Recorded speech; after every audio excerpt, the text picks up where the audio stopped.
This is Journey Through Persia, Episode 6, written by Abdul Maalik Hashmi and read by Sonia. Taftaan, dust, heat, and two faces of the border. As we neared the town of Taftaan, the road began to break apart again. It looked as if an old tailor with weak eyesight had stitched it together badly. The bus swayed and shook as it moved forward, tilting right, then left. We passengers felt like we were inside a boat caught in a storm. My shoulder kept bumping into Nectar's, and his into mine, but neither of us minded.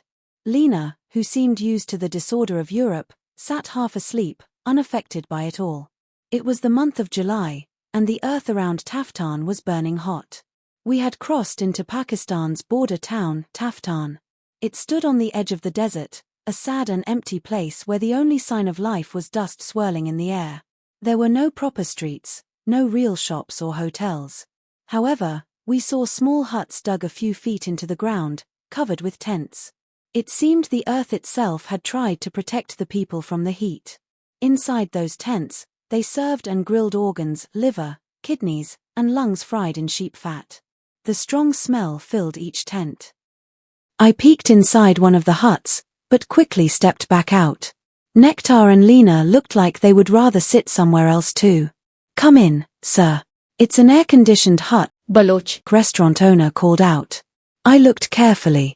What he called air conditioning was actually a big, old fan hanging at the entrance, making such loud noise that turning it off might have brought more peace.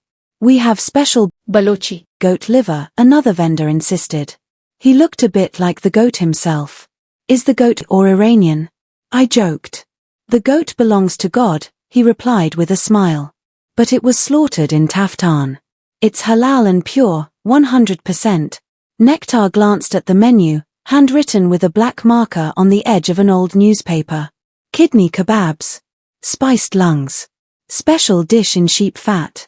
Lena quickly bought a bottle of water and stepped back. I asked the vendor, "What's the difference between this special sheep fat dish and a regular curry?" The vendor scratched his head and replied, "Sir, regular curry has oil. This has pure sheep fat. If you eat it, you won't feel hungry for a whole week." I looked at Nectar. He silently nodded, probably thinking the same thing, that this food might keep your stomach full for a week, or block it for just as long. When we crossed the gates of the customs building, a wide open yard came into view.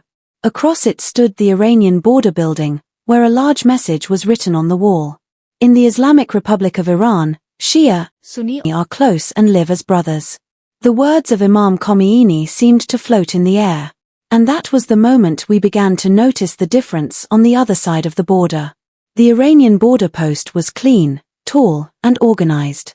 A three-story building welcomed pilgrims with proper seating, cool drinking water, and quiet air conditioning. Officers entered details into computers without noise or confusion. In a few minutes, our passports were stamped and we were welcomed into Iran. And I thought to myself, maybe the land is the same on both sides of the border, but the people's ways and manners belong to two very different worlds. From Taftaan to Iran, one border, two worlds. As soon as we entered the dusty courtyard of Pakistan's customs area, we all looked at each other as if we had failed some collective test. In front of us stood a small, single-story building meant for customs clearance. Or rather, it didn't quite stand, it looked like it was struggling to stay upright, like a sick man in his last days. The building had only 3 or 4 rooms, and dust was blowing all around. Inside, military officers were sitting with official registers, holding them as if they were guarding national treasure. A long line of sweating travelers and pilgrims stood waiting. Their faces showed signs of hopelessness, like people told their trip had been postponed until next year. An elderly man, with drops of sweat shining on his beard like dew, said, "Brother, are they counting our bones along with our passports?" Another man, probably a retired Punjab police officer, spoke in his heavy Lahori accent. "The Iranians treat people with respect. Here, we're made to feel like criminals from a failed rebellion instead of pilgrims." A military officer sat nearby, his face showing clear signs of boredom. He stared silently at the register in front of him. I had submitted my passport at 10 in the morning, but it was not until 1 p.m. that my name was finally written into the pages of that precious book. In the meantime, 4 foreign travelers who came after me, Nectar, Lena, and their 2 companions, were cleared in just 15 minutes and were already heading toward the Iranian side. Looking past the border, it felt like a whole new world had opened up. There stood a clean, 3-story building with air conditioners running. Pilgrims were being given proper seats, cold drinking water was free and available, and passports were stamped in under a minute. People entered Iran with dignity and ease.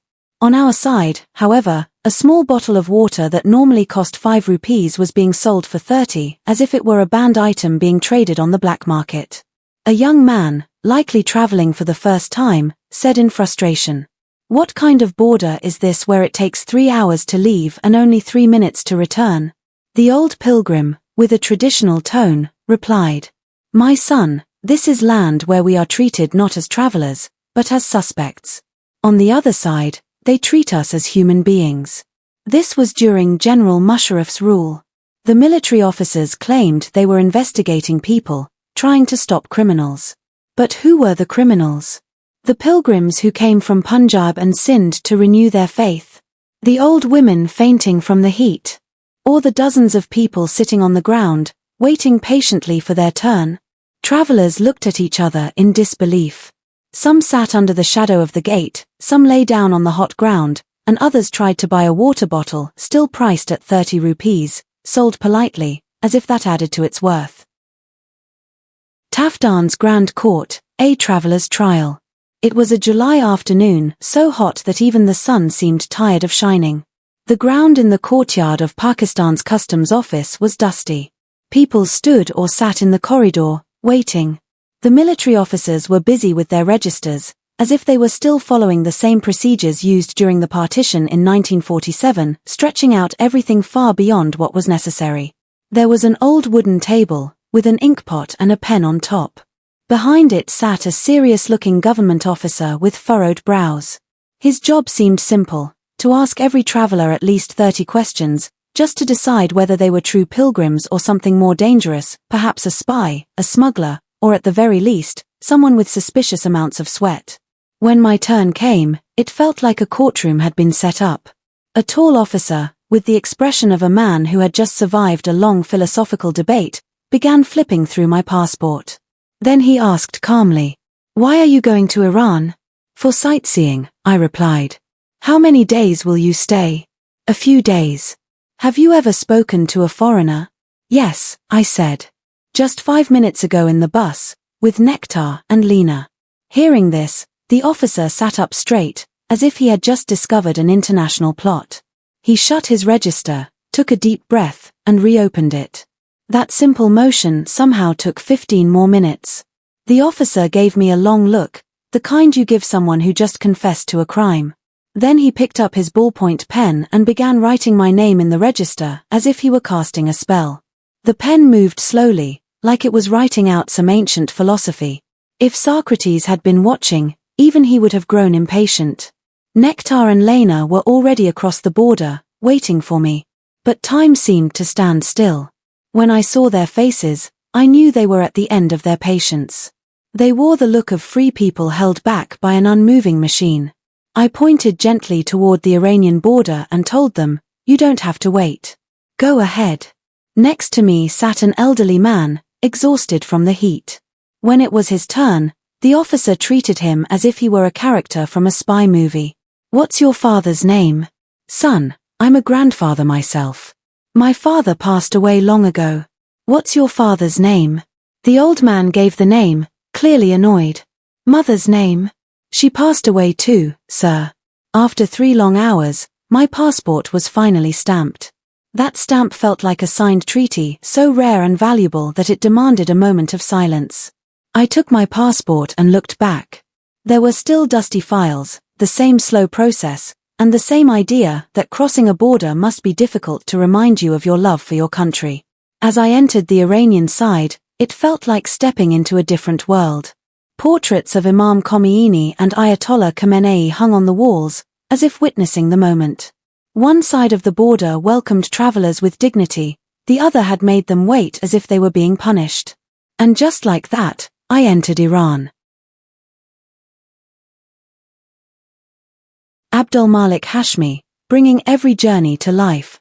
If you enjoyed this video, don't forget to like, comment, and subscribe for more amazing content. Hit the bell icon so you never miss an update.